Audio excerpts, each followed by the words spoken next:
My name is Ferki Ferrati, and I am the president of the Jefferson Educational Society.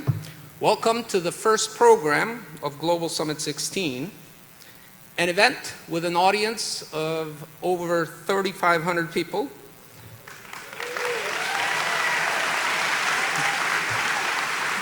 Making this the largest crowd ever assembled for a paid program in Erie's history.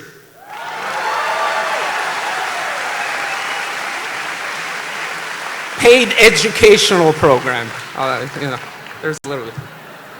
And it is the largest one-room program in the convention center's history. So that's pretty cool, eh? For those of you who don't know me, think of me like a commercial at the movies, the commercial period of the movies. I'm here to make some important announcements, let you know what's coming up, and tell you about the run of show. First, let me thank some people. All my favorite people are in this room. My wife is here. I have friends and family, and our team, the Jefferson team, the best team in town. Yeah. Including our many volunteers and our interns and our board of trustees are here. Dr. Gaucher, our chairman of the board. I saw Joyce Savacchio. I saw Judy Lynch. Thank you for being here. And of course, the chairman of the Global Summit, Steve Scully, is here. Let's give that guy. And folks, if the Global Summit does not go the way we wanted, we can always blame Steve. I'm just kidding, but Steve should be a role model to everybody. He lives in Washington, D.C., but his primary thing is always, how do I help the town that has given him so much? So thank you, Steve. We're indebted to you. Many of our benefactors are here, and some of them are watching from their home through Zoom. Thank you. And our members of the Jefferson, we've got 1,000 members, which is very cool. And of course, you, the community, because you're ultimately why we do this. Second, please silence your phones. While pictures and social media posts are encouraged, please keep the noise down. And here's a thought, by the way, and I hope it doesn't come out more harshly than I intend, but if you want to protest what a nonprofit is doing, don't buy a ticket to their events.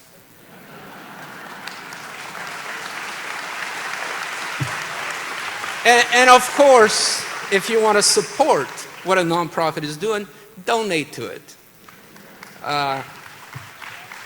But at any rate, in other words, if we're going to disagree, let's not be disagreeable. That is one of the rules of the Jefferson.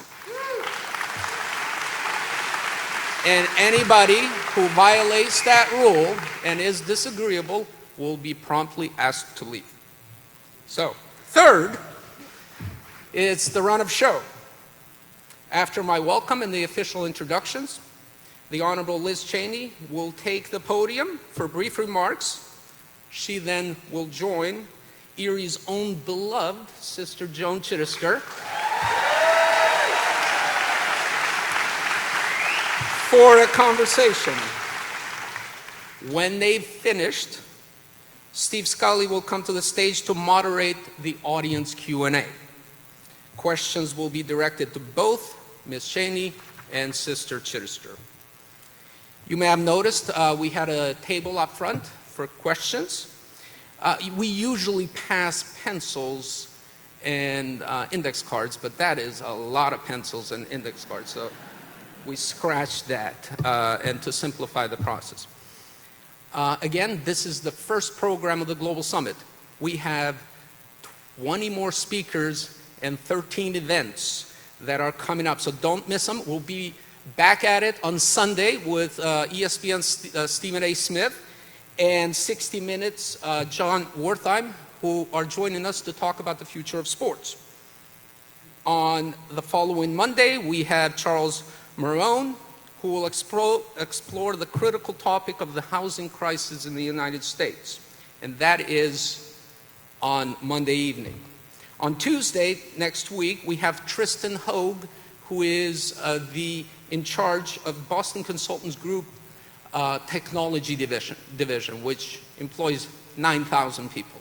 And he's coming here to talk about how artificial intelligence are going to affect business and the consumers. So very important conversation as we look to the future. Again, we go through November 15th, so please get your tickets as soon as you can so we don't mess up the lines and stuff like that.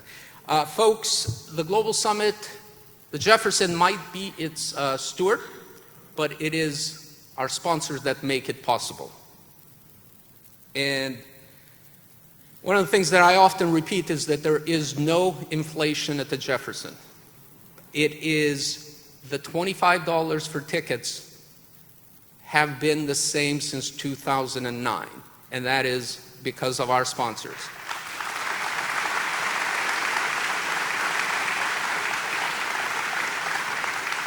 Our sponsors also make it possible for students of all ages, many of whom are here tonight, to come absolutely free to all of our programs.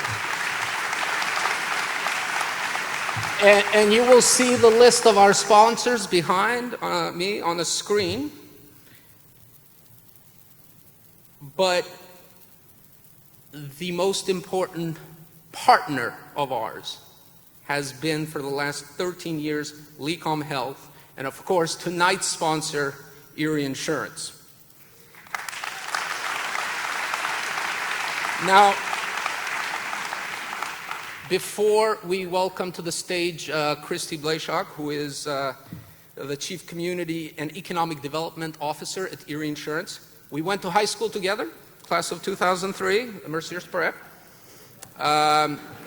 She's going to do the official introduction, but we want to bring up first Monsignor David Rubino, who is the Vice President of External Affairs at Lecom Health, for a few remarks. Monsignor.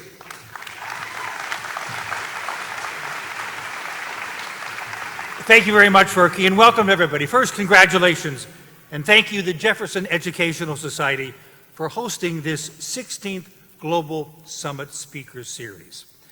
We've been a sponsor of the Global Summit since its inception, and we've been blessed to work with the Jefferson as a partner in educational programs over the years. We've addressed topics as, sadly, COVID, medicine, mental health, human services, all of those things that affect our community in our area. So this collaboration between Lecom and Jefferson has shed, I think, light on our community problems and on America's difficult challenges and opportunities. Simply, we believe our greatest challenges in both public and private life come with opportunities that can be addressed only with prudent dialogue, leading to reasoned judgments and ultimately acknowledgement and attainment of what is just. Stark, contrasting different ideas, rationally addressed, are the catalysts for growth, not division. And these ideas provide the perfect backdrop to tonight's compelling lecture series featuring Liz Cheney, the beloved holy saintly Sister Joan Chittister. Joan, anything else you want me to say? Or we got it all there? And Steve Scully, as our country arrives in 11 days, is a pivotal moment. So, and now it's my true distinct pleasure to introduce Christine Blayshak, Chief Diversity and Community Development Officer for Erie Insurance. Erie is not Erie without Erie Insurance. Some of us are old enough to remember Erie is blessed by the presence of Tom and Tim in this company, and what they have done for this community simply goes beyond words. And we thank them, and we thank the Erie Insurance. They are tonight's program sponsor, and Christy will take it from here. Christy.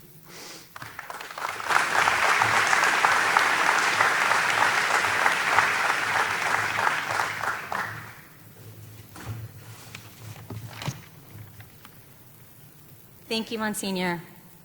It's an honor for Erie Insurance to sponsor this important premier event of the 16th Jefferson Global Summit Speaker Series.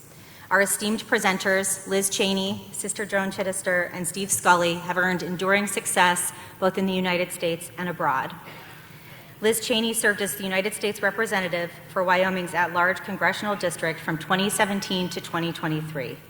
She chaired the House Republican Conference, the third highest position in House Republican leadership from 2019 to 2021, and served as the vice chairwoman of the Select Committee to investigate the January 6, 2021 attack on the United States Capitol.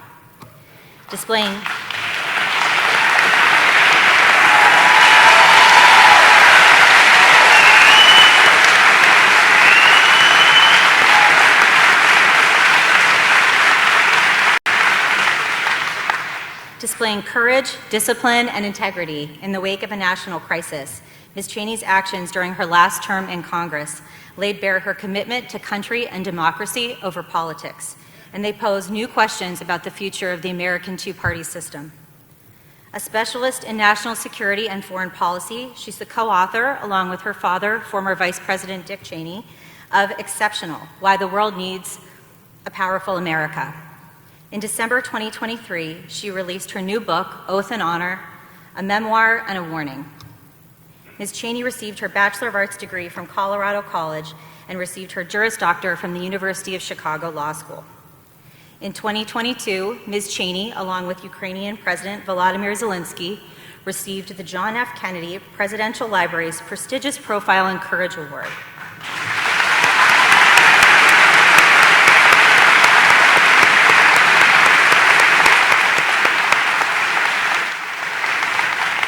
With a commendation for her consistent and courageous voice in defense of democracy. After we hear brief opening remarks from Representative Cheney, Sister Joan Chittister, one of the world's greatest voices for peace, human rights, women's issues, and monastic and religious life for over 50 years, will join her on stage to guide the conversation. A prolific writer and author, Sister Joan is one of the most influential religious and social leaders of our time.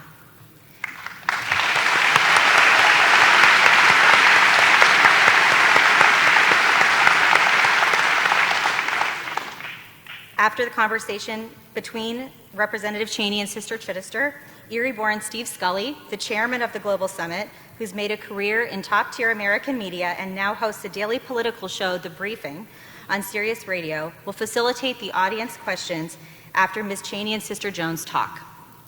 Now please join me in welcoming to Erie, Pennsylvania, former Congresswoman Liz Cheney. Representative Cheney, welcome to Erie.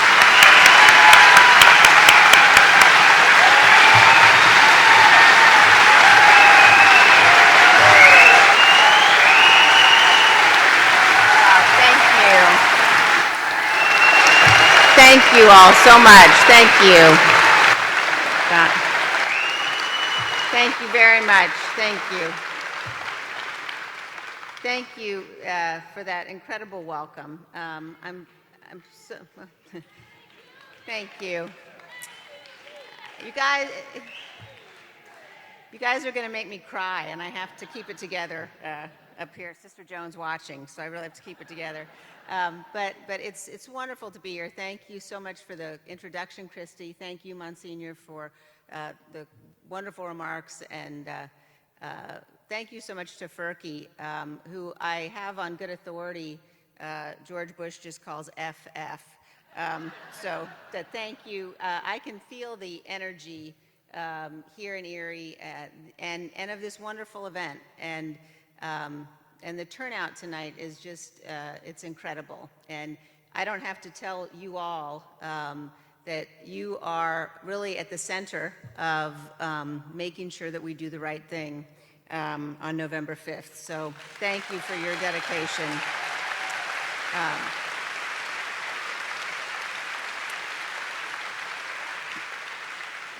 You know, I have been involved in politics for a very long time, and I have been a Republican. I like to tell people, just to get a sense of how long I've been a member of the Republican Party, that I was a Republican even before Donald Trump started spray tanning. So it's been a long time. But in my very first time that I was ever a volunteer in a campaign was in 1976, when my sister and I went with my mother to volunteer for President Ford's re-election campaign. And my job was to seal envelopes, and I was given a plate. I was 10 years old. A plate with a sponge on it. It was a really wet sponge. And I was instructed that I was supposed to swipe the envelopes across the sponge and set them in a stack, and I was very dedicated to this job. I'd been doing this for about 10 minutes when the volunteer coordinator came over to check my work, and she said to me, you know, every single one of these envelopes is way too wet and they're not sealed, and then she fired me. But I have nonetheless maintained my commitment to public service and to politics. I'll tell you one other story, because we have for many years in my family campaigned as a family. And in 2000, at the very end of that presidential campaign, my daughter Kate and our other two daughters then were traveling with us.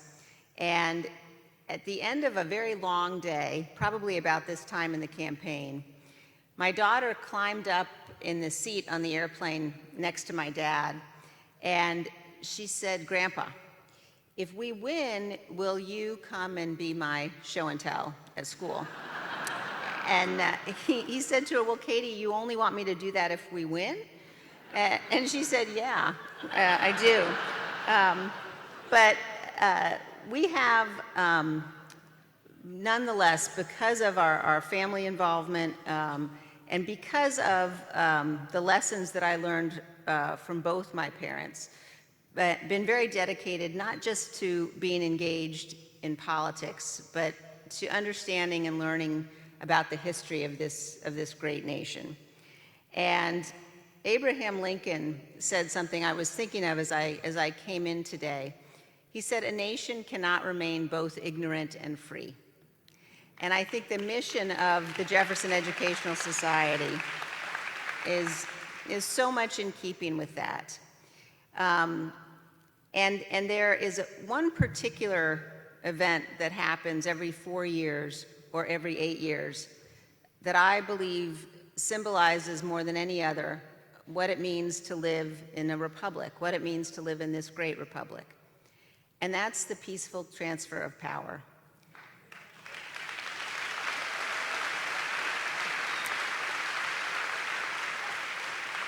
And there was a moment for me in the days just after January 6th when my husband and I were having dinner with our two youngest children, our two sons, and I looked across the table at my boys, and they were 18 and 16, and I had this sudden realization in my mind, this sudden question, which was, are they going to be able to grow up in a country where they understand and they can count on a peaceful transfer of power?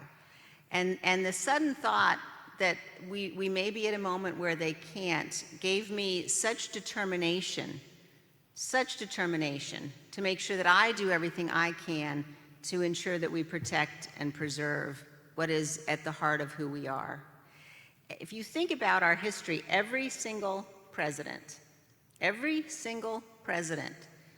since George Washington has fulfilled that oath, that obligation to guarantee the peaceful transfer of power. Everyone did until Donald Trump. And I do not say this as a partisan, but I think it's crucially important for us and I know we'll talk about this more with Sister Joan, it's crucially important for us to remember the truth about what happened after the last election. You here in Pennsylvania felt it personally and directly. But when Donald Trump woke up on January 6th of 2021, he knew he had lost the election. He'd been told repeatedly that his claims were false, and yet he determined that he was going to stay in office anyway.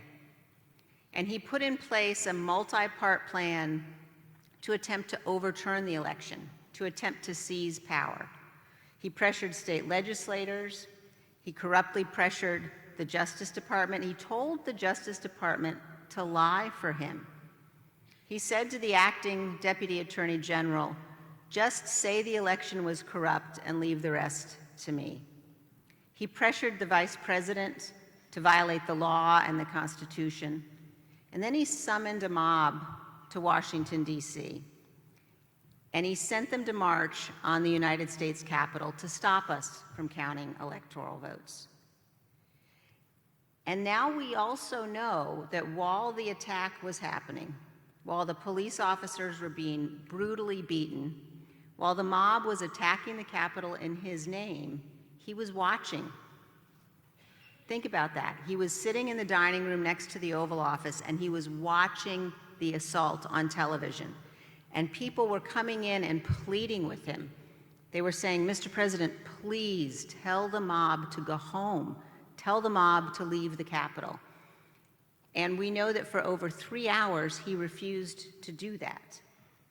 We know from the testimony of one of his most senior officials that just after Donald Trump tweeted out that Mike Pence was a coward, that Mike Pence didn't have the courage, in Donald Trump's words, to do what Trump had asked. Just after that, Mike Pence had to be evacuated. The Vice President of the United States had to be evacuated for his own safety because his life was in danger from his office near the Senate floor. Just after Mike Pence was evacuated, this senior aide got a phone call telling him the Vice President has been evacuated. And the aide thought to himself, according to his testimony, "I'm going to go to the Oval Office and I'm going to tell President Trump that his Vice President has been evacuated, and maybe that will convince him finally to tell the mob to leave."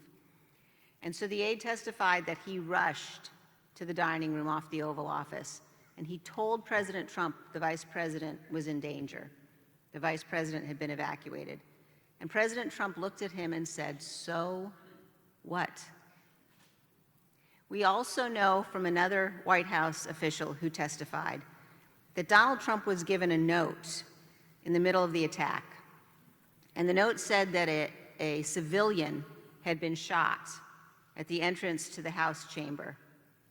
And even after he received the note, Donald Trump put it on the table and he continued to watch the attack on television, and he refused to tell the mob to leave.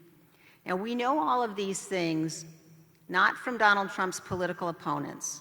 We know them from the people who were there, the people who worked most closely with him in the White House. And it doesn't matter if you are a Republican or a Democrat or an independent.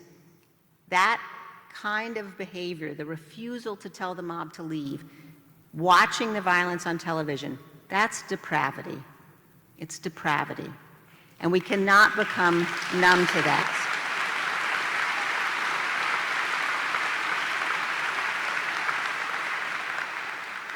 We are a good and a great and an honorable nation, and we need leaders who are good leaders.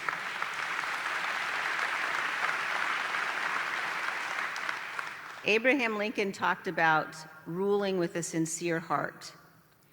The honesty and the character of our leaders really matters. What we saw from Donald Trump on January 6th, what we see from him continually now on an almost daily basis, is cruelty. It's cruelty. And you cannot invest someone like that with the tremendous power of the presidency. I ask you to think in this election season about our duty as citizens to put patriotism and our duty to the Constitution above partisanship. And I ask you to think about the prayer that's inscribed over the fireplace in the state dining room in the White House.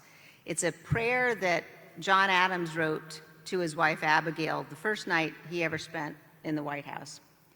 And it says, "May none but honest and wise men ever rule under this roof." It really matters. I want to say very clearly, I know that John Adams meant women too. So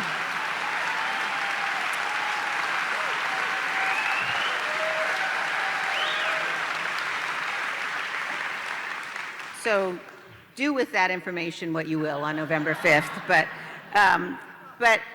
you know, we are as a nation, we are as citizens of this great nation, I believe, bound not to take for granted this incredible gift that we have inherited, this gift that so many people have sacrificed so much for over the years. And that means in this particular time for all of us that we have to be committed to the truth. We have to be committed not to looking away from what Donald Trump did. We have to be committed to recognizing that the future of the Republic, that the guarantee that our kids get to grow up in a nation where the peaceful transfer of power is in fact honored and is sacred, that all of that depends upon all of us. It depends on us working together. It depends on us voting together. It depends on all of us understanding these fundamental and important obligations. And I will leave you with this because I want to get to our discussion with Sister Joan, but I have great optimism for this nation in this time, which I know is a time of peril, but my optimism is born out of the people that I have talked to all across the country in the last many months. And if you ask any group of people anywhere in this country, if you put the question to them, do you want the peaceful transfer of power to be what characterizes our transitions? Do you want to live in a country where voters decide who rules and not violence? The vast majority of citizens of this great country, the vast majority, will say yes. That's what we want. And that's what's on the ballot on November 5th. So I ask all of you to commit yourselves to continue to do what I know you're doing, to commit yourselves to standing in the truth, so that when history looks back on all of us, history will say, we did the right thing, and we did our duty, and we did it because we loved our country more. So thank you all very much. God bless all of you. And it's my great honor now to welcome Sister Joan to the stage. So thank you.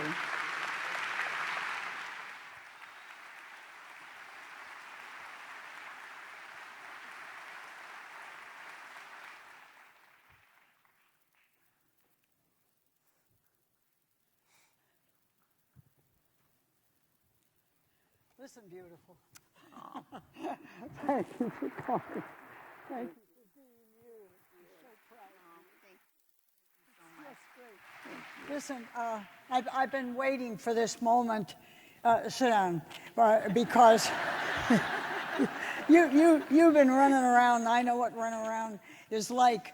So I want you to realize that it's okay, Liz. You and I can simply relax now. Don't right. Pay any attention to them. Yes, no. Yeah. This is just you and me and a few of my 4,000 best friends. They listen in on everything I do. Wow. So let's try to work on this. I want you to know that tonight is not an event. We didn't shape it as an event. Tonight is meant to be an experience designed to enable what it takes to be real when you're in these discussions with other people who haven't had your background, who haven't seen this wonderful woman, who have never had the opportunity to sit down in a place this high and this large and talk about what it means to be the member of a delegation of human beings sent here for the purpose of being you here, and therefore you must move this city.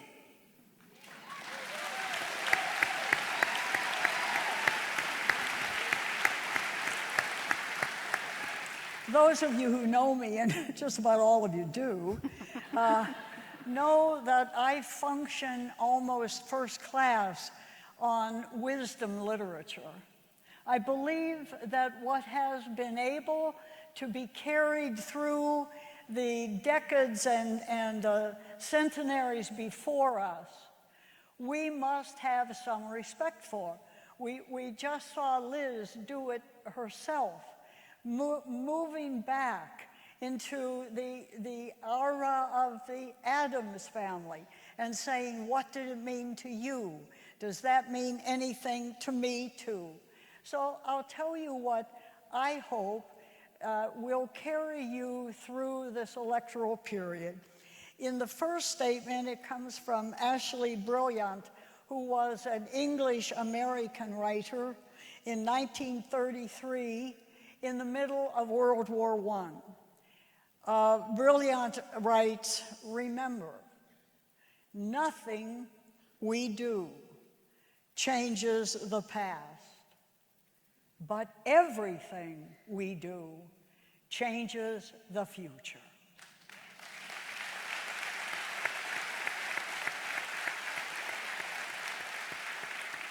Point, you and I cannot just leave here unburdened.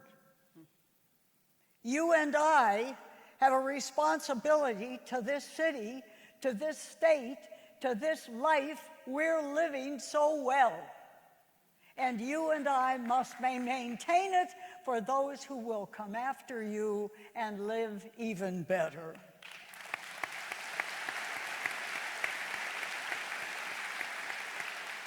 The second piece of wisdom literature that I brought with me is the words of Chardin, the philosopher and the paleontologist, who wrote as he became the first Christian scientist to pursue the prehistoric history of living things that the church was so concerned about his doing.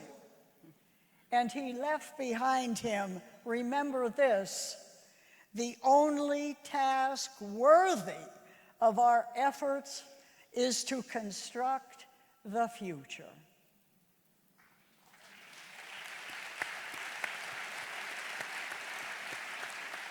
Now, class, that just happens to be your homework until November 5th.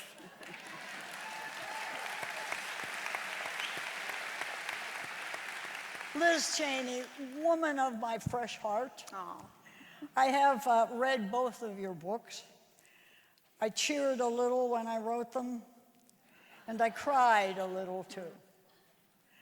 I saw the pain, and I wanted to stand on a street corner in Erie, Pennsylvania, and read those books, both of them, out loud to the people who walked by.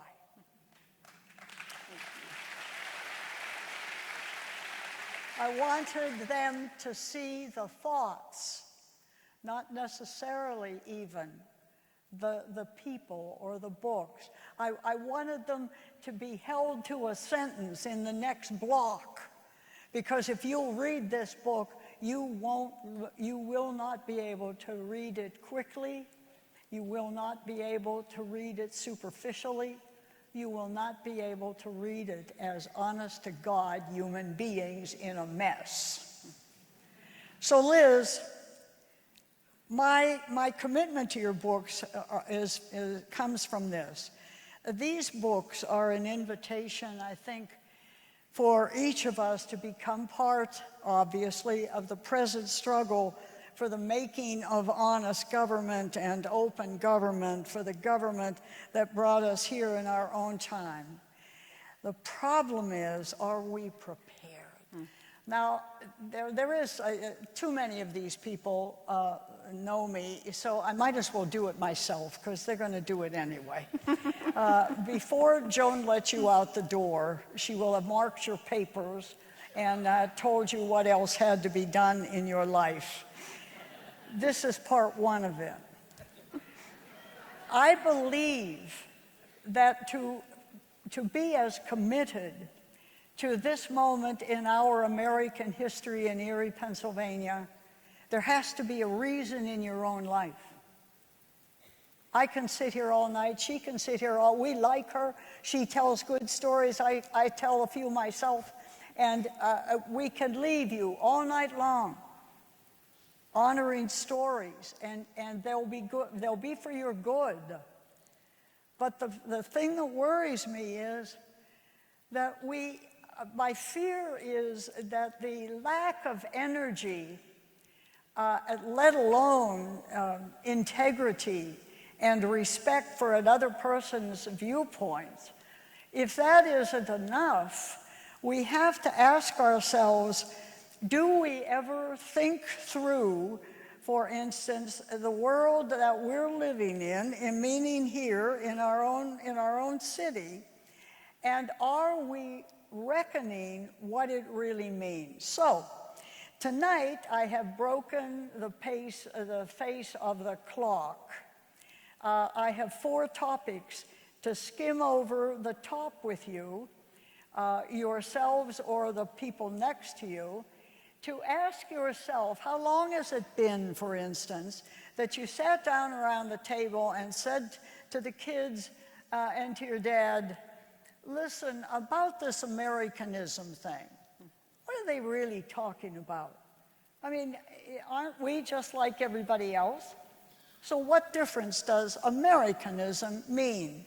Or let's say that I really want you to be able to realize that this whole notion, Americanism, includes the 2-party system.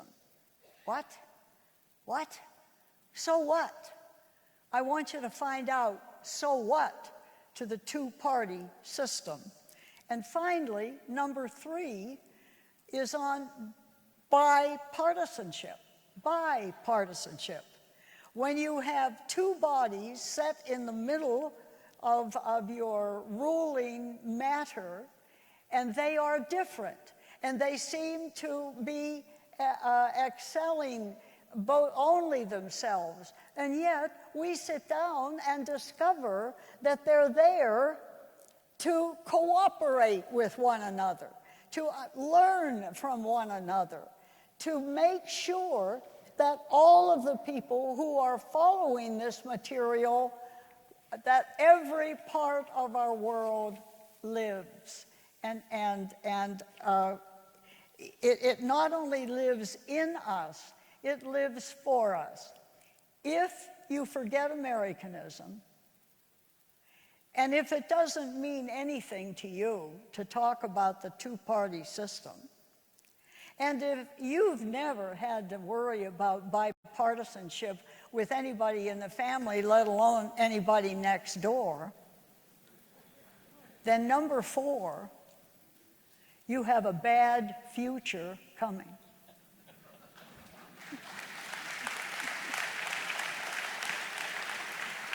We're as much a part of that building of the system as the people who think they've already built it. So that's really all I have to say, and I want to know what you have to say about your homework. Gosh, this is so much pressure. You know, as I'm listening to your wisdom and advice, you know, I keep thinking about the lesson that it's individuals who make the difference. And we need to do a much better job at teaching our students, teaching about American history, teaching about the people who've come before, who've done so much. Um, but there are too many people in elected office who sort of have taken the view, well, you know what, the institutions of our nation will defend themselves. Or I don't have to stand up and do what's right because others will do that work. And I think one of the most important lessons of certainly the last 3.5 years is that our institutions don't defend themselves. It takes all of us. And, you know, when someone says to you, well, January 6th wasn't so bad because the institutions held, I think it's very important to walk down the list of the reason they held. You know, they held because Vice President Pence would not do what Donald Trump wanted.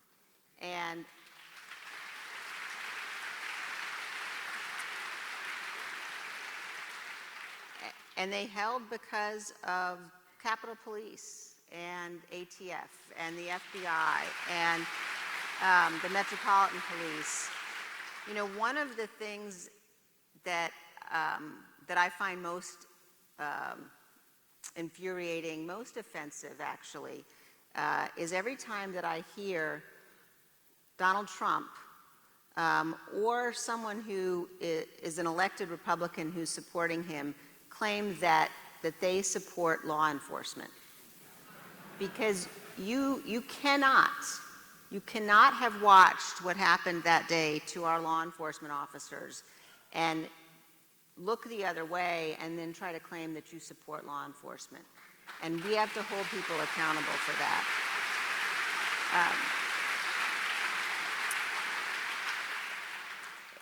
And I also think that it can become, especially as voters, it can become easy to say, I just am going to wash my hands of politics.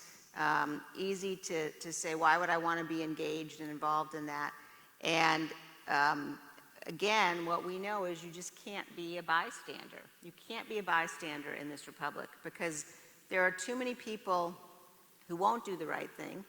And you know, if we don't get engaged with our vote, if we don't get more good people running for office, and that is so important, please, if you have any inclination at all, get engaged and involved. I mean, how many times have all of us gone in to vote and you think, there's not any good choice here? And we need more really good people running for office. Think about the challenges that we ask our elected officials to face, and then think about the caliber of the people we're electing. And like, you know, if the threats are up here and we elect people like, say, I don't know, Scott Perry, just saying, that's not a recipe for success. And so I think across the board, it's really, really important for us to find good candidates and to encourage people to take responsibility and get involved and run for office. Good. I'm glad you said that because you're going to take this one too. Liz, let's start from here. What does the word democratic mean to you?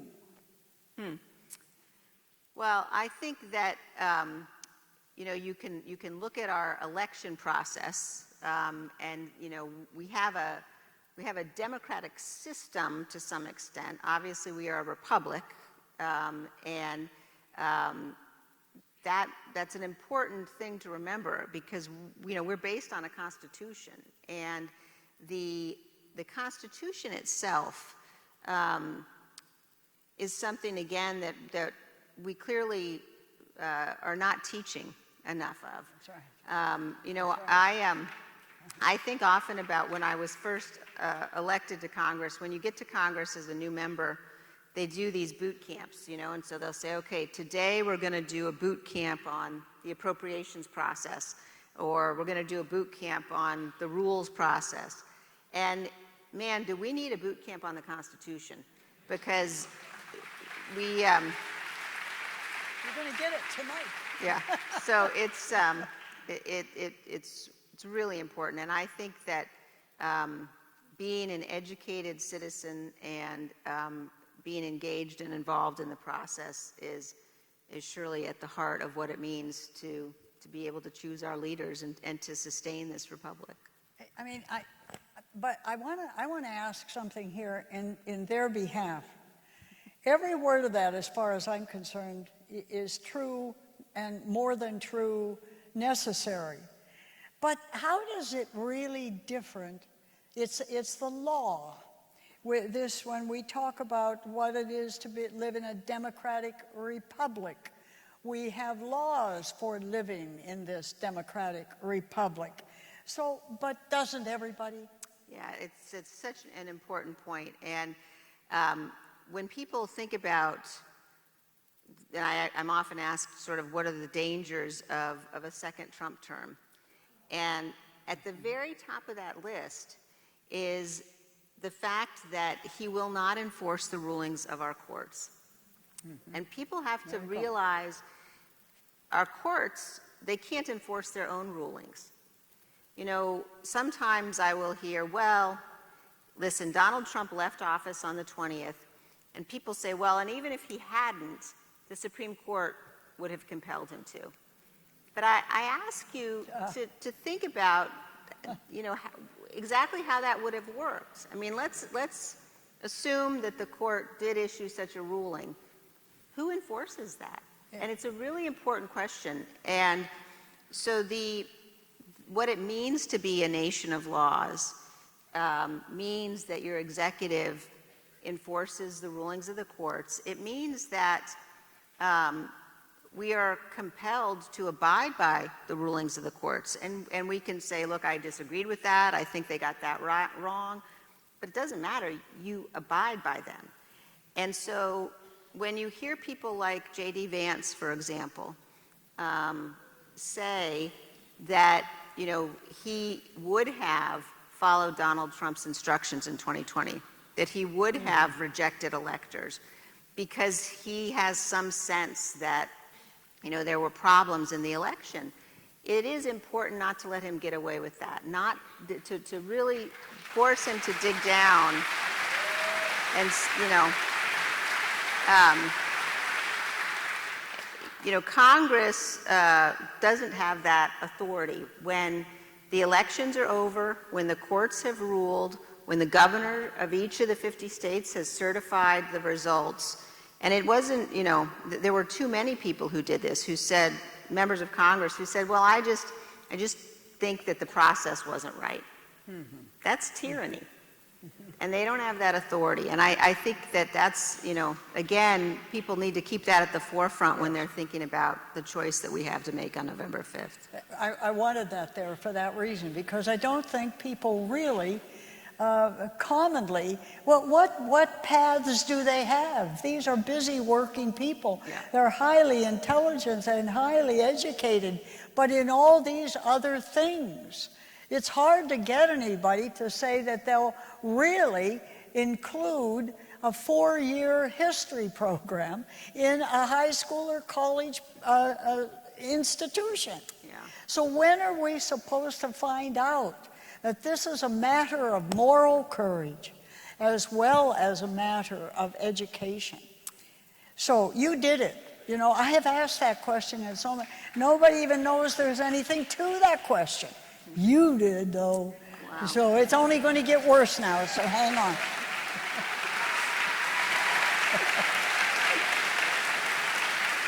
Okay. Better yet.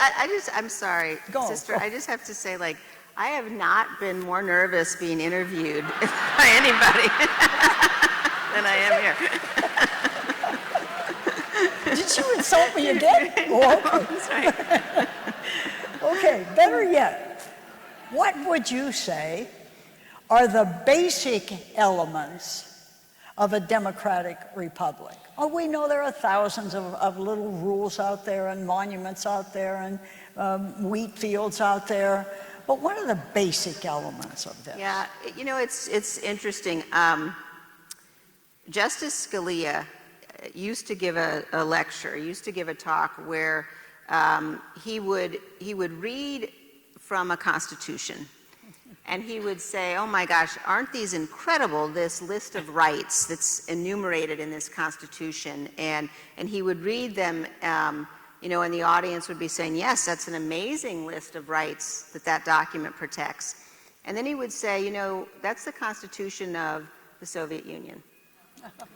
And the point that he was making was it's not the parchment, it's not the list on paper of our rights that protects our rights, it's the institutions. And of course, I believe, you know, that the structure that the framers created and the separation of powers is fundamentally crucial, and I think in many ways miraculous. But without the institutions and the people who defend the institutions, they don't mean anything. And so again, I think that, you know, when you think about, we've talked about the courts and we've talked about the role that they have to play in our system, and the responsibility of the president to ensure that the laws are faithfully executed. And then you think about, well, what are the other constraints that could exist on a president? And certainly Congress is one of those. And, you know, I've thought about this often, as you can imagine. Why was it that there weren't more people who seemed to take the oath so seriously? And I actually went back and I looked at what is the very first thing that the very first Congress did. And the very first thing the very first Congress did when they met was pass a law that addressed how members of Congress would take an oath to the Constitution. It's the very first thing they did. And I think it can become a sort of a ceremonial process that, you know, the Congress engages in on January 3rd every year, every 2 years. But it's really important that not be a ceremonial process. And I also believe, sister, that this goes back to this notion of character.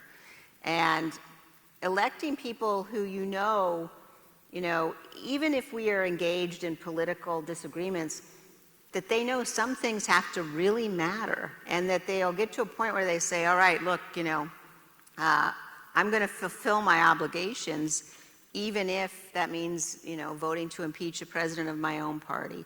That is so fundamental to the survival of the system. And then, you know, I think, of course, there are other hugely important parts of this: freedom of speech, freedom of the press. I mean, all of these things that we have to make sure we don't take for granted. I was just going to say, but those are the things that stop us in midair to remember. These are the daily stuff.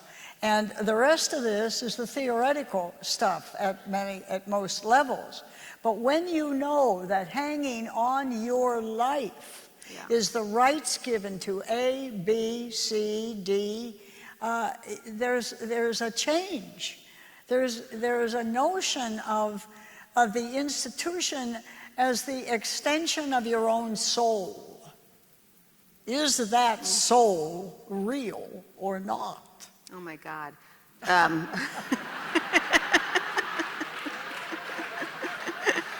gets worse.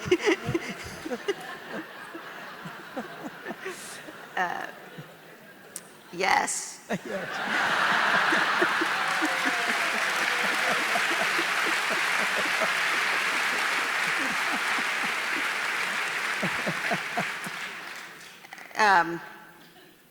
And, you know, one of the other things I think, just again, as we're talking about the pieces of what guarantees our rights, you know, I spent many years working in Eastern Europe.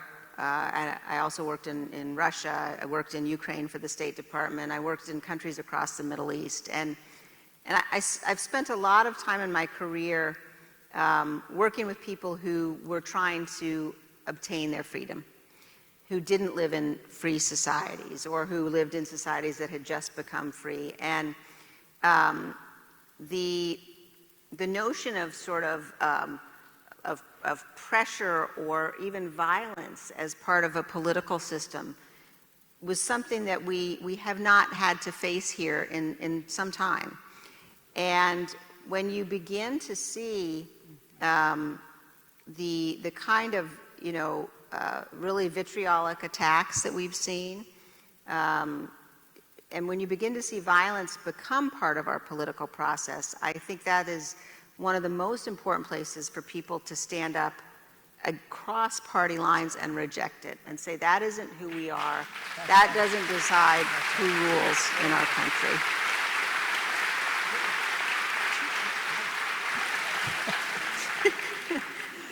The sister just whispered to me, "You're smart." Wasn't it? I mean, we'll give her a B+ and hope for a little more. Yeah.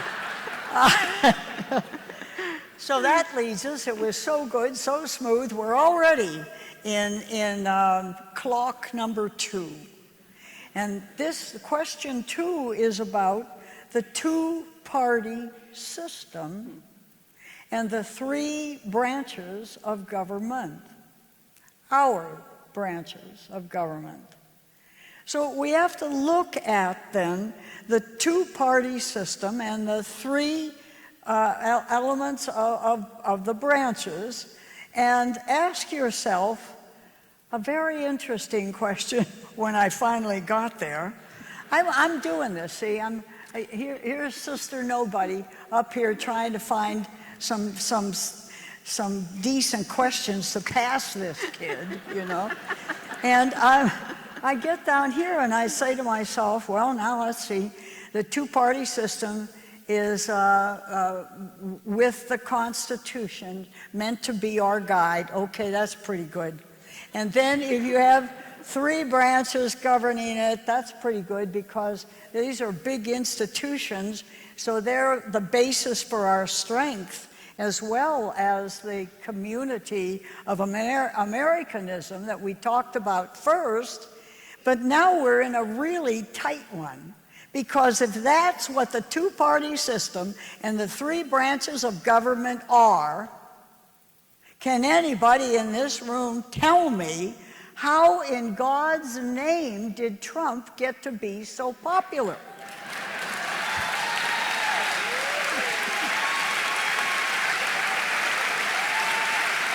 I mean,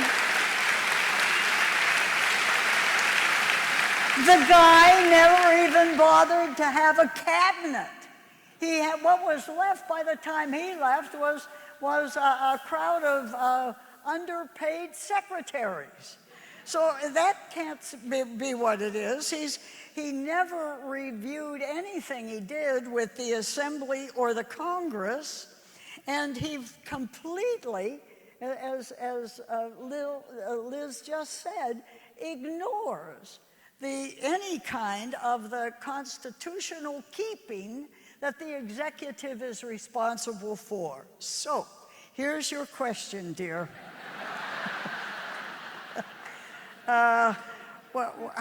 It looks to me, personally, as the strength is weakening.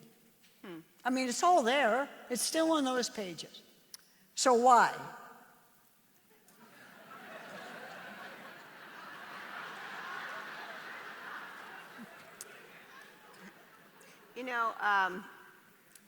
I think that there are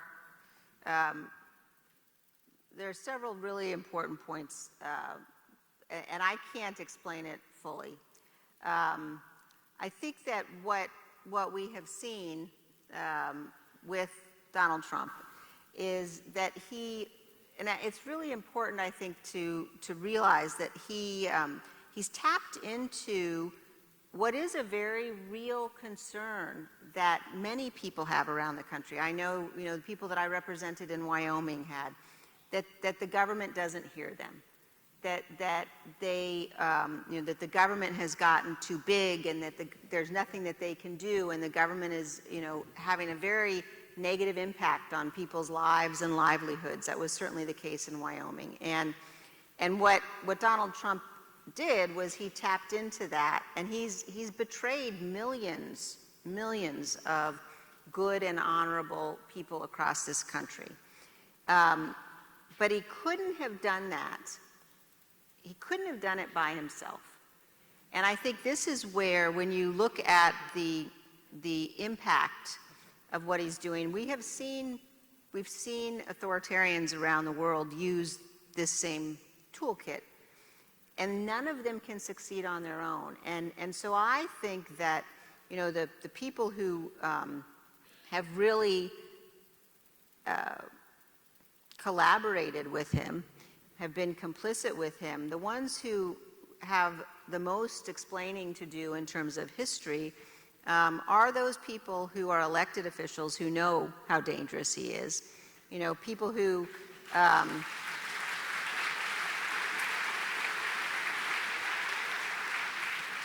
I tell a story, sister? Yeah, okay, well, okay. long, Make it long.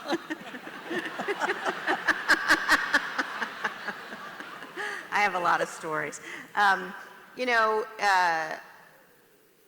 there was our senior senator from Wyoming was a wonderful man named Mike Enzi. And Mike tragically died in 2021. And I was at his funeral, and this was after January 6th and after I had voted to impeach. And we were in Gillette, Wyoming, and the entire Senate came, I think the entire Senate came for his service. And they, you know, arrived, they'd flown on a military plane from Washington and came to Gillette. And I was sitting in the front row of the big convention center where his funeral was held. And a number of the Republican members of the Senate passed by me as they were going to their seats. And I can't tell you how many of them sort of leaned in and said some version of, "You go, girl. You go, girl." And I kept thinking, like, you know, you could do this too. Like, you could do it. And I think that's, but, you know, if you go back and you look at moments where things could have changed, you know, if Kevin McCarthy had been the kind of leader that we needed, you know, within a few weeks after January 6th, what happened was that the major corporations around the country said publicly they wouldn't donate money to Republicans in that election cycle because of the violent attack and the objections to the electoral vote. And so Kevin's ability to raise money dried up, and the only way that he could get access to funds was to get Donald Trump's donor list. That's right. And so that's why Kevin McCarthy went to Mar-a-Lago before the month was even over. And, you know, that was a moment. There was another moment when he called all of the freshman members of the House into his office, you know, right before the impeachment vote. Now think about these new members of Congress. They were sworn in on January 3rd, and the Capitol is attacked on the 6th, and we're voting on impeachment on the 13th. And these are brand new Republican members. And Kevin called them into his office, and he could have said to them, and he should have said to them, "You guys have to do the right thing. We have to do the right thing. This was clearly impeachable. He has to be held accountable. You have to do the right thing." Instead, he said to them, "If you vote to impeach, I will not be able to protect you. Your future, your political future, you'll be primaried. I won't be able to protect you." And so there were just so many examples like that. You know, Mitch McConnell.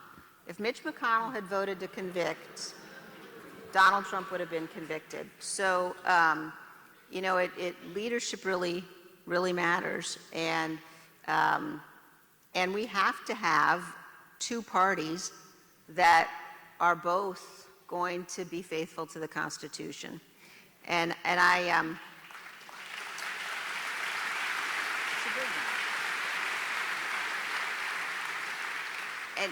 But you see how easy it has become to just skim over the two-party system. Yeah.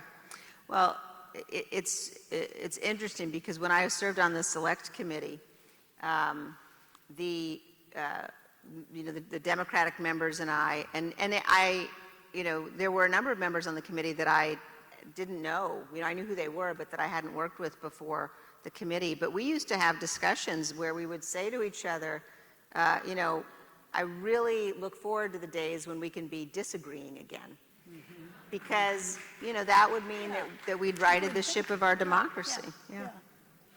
Come on, Steve. Sure. Do you want to sit here? No. You will not soon forget your night in Erie, Pennsylvania. I will not. Very Sister, nice. with all due respect, I feel like I'm at OLCS school all over again. Good, it's about time you got there. You get an A. Thank you. Hey, by the way, if you're interested, Sister Joan Chittister has a book. How many more Christmas days, shopping days till 59 Christmas? others. 59 others. And of course, Liz Cheney, you can purchase them at the back after you leave. Thank you. Welcome to Erie. Thank you. So let me just join in the conversation. And as you look at this crowd, I know you had about 2,200 in Pittsburgh. We have close to 4,000 in Erie. We're always on top of Pittsburgh. But what do you think? I'm sorry. I think that this is more than Donald Trump got in Erie.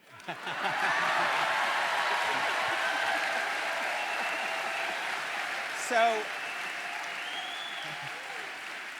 you are good.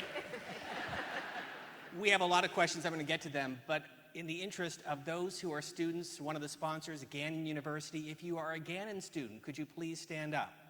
And if you're a college student, could you please stand up? And if you're a high school student, could you please stand up? So, thank you all.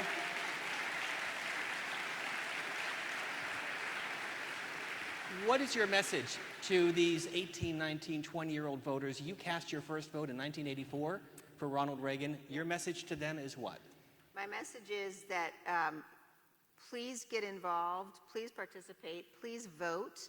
That even though the government can seem and politics can seem big and as though you can't have an impact, I will tell you the only thing that makes a difference is when people who care deeply about our country, about our communities, when people who care deeply get engaged and involved. And we need you all to do that. And we all are going to be counting on you to tell us how to operate our next iPhone and our next laptop. So we really need you involved. So we have some great questions from the audience. Let me get to a few of them. This is from Sandy Blazek, who is a friend of Joe DeSantis. Who's Joe DeSantis? Joe DeSantis is a wonderful Secret Service agent who was on my dad's detail and who we've kept in touch with. He's a wonderful man. So Sandy's and Joe question... Joe was with me on January 6th, actually. So Sandy's question is, when you walked into the Capitol building after January 6th, what went through your mind? It was so sad. I was very angry on the day of the 6th as the attack was happening. And my father actually called me. It was probably about 11 in the morning. So before the joint session met, and I was in the cloakroom off of the House floor working on my remarks. And my dad called me and he said to me, are you watching President Trump's speech on the ellipse? And I said I wasn't because I was preparing my remarks. And he said, the president just said that we have to get rid of the Liz Cheneys of the world. And so my dad and I had a discussion that, you don't think you're ever going to be having. And it was about, he said to me, you're in danger. He said, you have to think about that as you get ready to make your remarks. And he knew that I wouldn't not make them. He knew that I couldn't let the president bully me or threaten in that way. But you can imagine...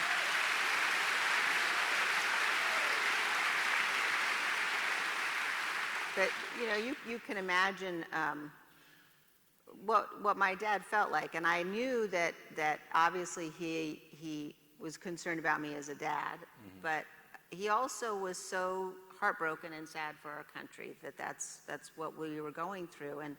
And so after the entire after the attack happened and after the Capitol was cleared, when I walked back in, I walked through Statuary Hall, and I wasn't prepared for what I saw both in Statuary Hall and in the Rotunda, which were men and women in law enforcement who were leaning up against all of the statues, who were exhausted. One of them said to me as I was trying to thank them for what they'd done, and one said to me, he said, I fought in Iraq, but I've never faced the kind of bloody, medieval, hand-to-hand combat of this day. And that's the reality of what that day was.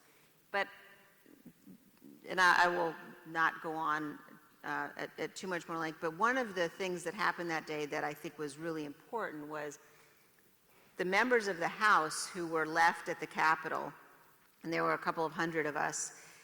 It just happened that I was the most senior Republican who hadn't been evacuated somewhere else. And Hakeem Jeffries, who's now the Democratic leader, he was the most senior Democrat. And we were in the Ways and Means Committee room with a couple hundred of our colleagues over the duration of the day. And Hakeem and I, we'd known each other before, but we really, on that day, at the very beginning of when we had been moved to the Ways and Means room, we decided we were going to make every announcement together, that we were going to demonstrate that this wasn't about Republicans and Democrats. This was about the House was going to do its duty and come back into session, and that was very important. And you talk about the majesty of the U.S. Capitol, and your dad was in Washington on September 11, 2001, and there's a memorial in Shanksville, Pennsylvania, for a plane that was aimed towards the U.S. Capitol, and it is a symbol of what this country is all about. Another question, this is from Mark in Cambridge Springs. Was it difficult or easy to convince your dad to publicly support Kamala Harris? It was not a heavy lift. I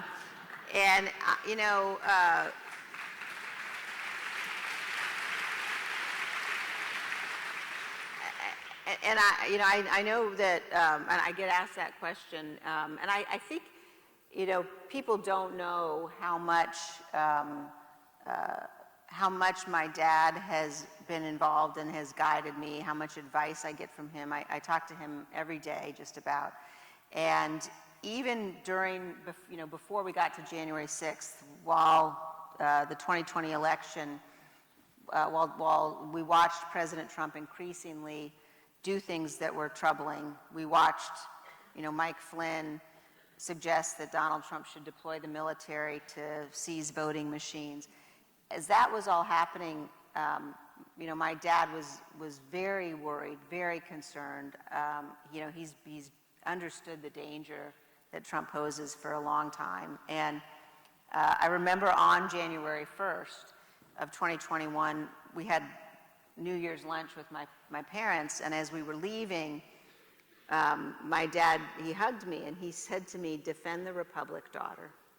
And I think that it's something certainly I try to do every day. And but I think for him, there's simply no question about which candidate in this race is the one that you can count on to try to do her best to defend the Republic and to abide by the rule of law. Which is a perfect segue to the question that if Kamala Harris is elected president, how does your party restore itself? Well, I think that defeating Donald Trump is the first step. And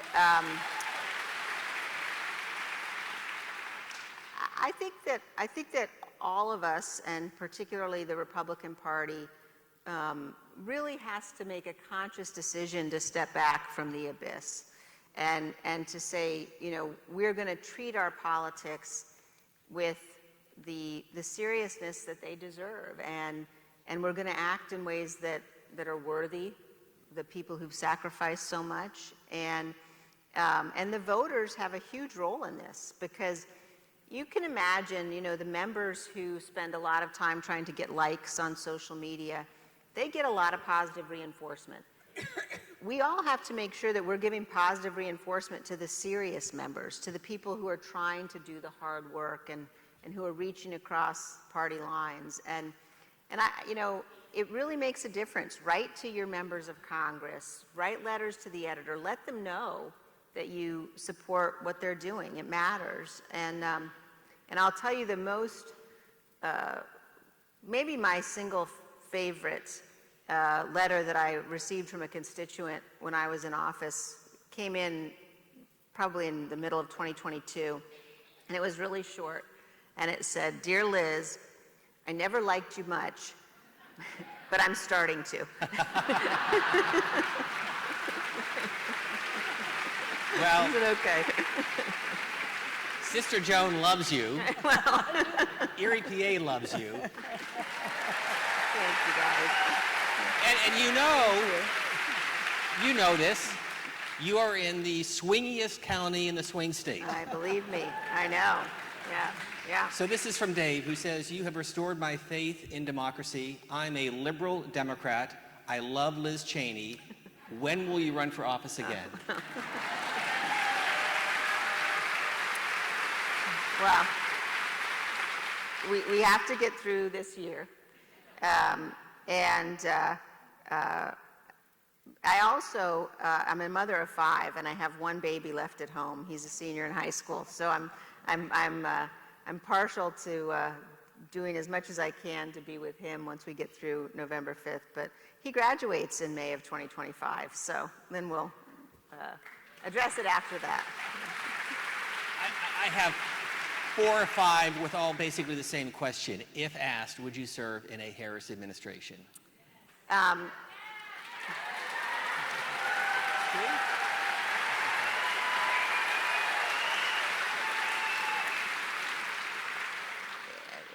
That's another one of those issues that I think is something that's best addressed after November 5th. But I want to say something that's really important about this, because one of the things that I've been most impressed by as I have spent time with Vice President Harris has been her absolute commitment to being a president for all Americans, and her commitment to listening to viewpoints, that are across the political spectrum. And that's what you really want in a president. And, when you think about the coalition of people who have come together to support her, I took a picture the other day. I was watching MSNBC, don't tell anybody. But I took a picture of the screen because there was a crawl across the bottom that said, "Taylor Swift and Dick Cheney endorse Kamala Harris." I thought, you have to keep that one. But So this is from Bill in Erie that says, "What do you tell those voters 2.5 weeks before the election who are still undecided?" yeah, look, I think that what I come across the most, the people that I hear from who are undecided, tend to be Republicans who know that Donald Trump, is somebody they'll say, I don't like how he operates. I don't like the way he conducts himself. They don't like what he did on January 6th. But they'll say something like, but his policies. But I believe in his policies. And I think there are a couple of things that's really important that I would ask people to do. And the first is really look at those policies. The things that he is advocating, things like blanket tariffs, those are not conservative policies. That is a set of policies that will impose taxes on everybody, that will lead to increased inflation, that will potentially destroy global markets. That's not conservative. Look at his national security policies. He will abandon Ukraine. He will embrace, he does it every day, you hear him, embrace the tyrants around the world. He's so erratic, so unstable, so chaotic that there's no question that he will make us much less safe and much less secure. So I think it's important for people to to really look at the policies that, that they think that he represents, because my guess is you'll find he doesn't. And ultimately, you have to be for the stable adult in the race. I mean, that's the choice we have.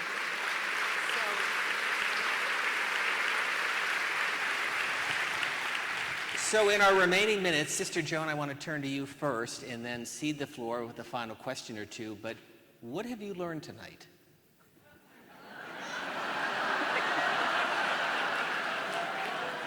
Today, just today? Just in the last hour and 30 minutes. Yeah, it's actually, I'll be very frank. I wasn't sure what, with a group this size, could we find a common subject to brace ourselves with? In other words, to carry out of here and say, oh yeah, I remember when we talked about that, I never thought about it that way. For instance, we just closed out the two-party system. But the two-party system is the only reason we ever had strength and unity. It's not a matter of Republicans here and Democrats there. It's a matter of working together so that what comes out of the two-party system makes everybody in this room and all their people winners. And that's what the founders wanted. And I'm sure that is exactly right, yes. So what I learned today, I'm a slightly used history teacher, if you can't figure that one out, in high school. And I loved those kids, and I loved that teaching.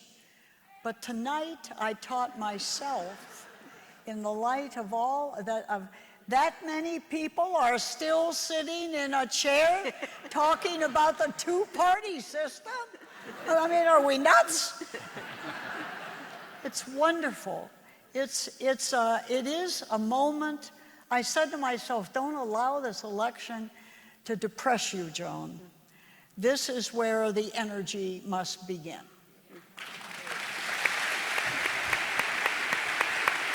And so, Liz Cheney, what did you learn tonight? Wow.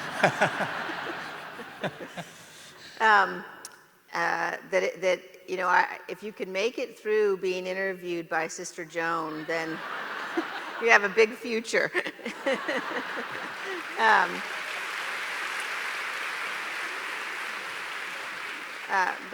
It's just been so wonderful to be here. Wonderful to be here with you, and with you, Steve. It's just been tremendous. And I also think that it gives me hope. Because I do believe, as I said before, I really believe that at the end of the day, there are so many more Americans who are good-hearted, who want compassion in their leaders, who want kindness and good faith. And look, you all in Erie have the opportunity to send a message to the whole world that that's who we are in the United States of America. It has been, I think that deserves a standing ovation. There you go. Thanks, Steve. Thank you. So, one last point. Thank you. Thank you. As a Catholic who grew up with a lot of brothers and sisters, and you are a very faith-filled person, Sister Joan, do you have faith in our democracy to do the right thing? Honey, I'm Irish Catholic. Yes, join the club. I live on faith. Thank you very much.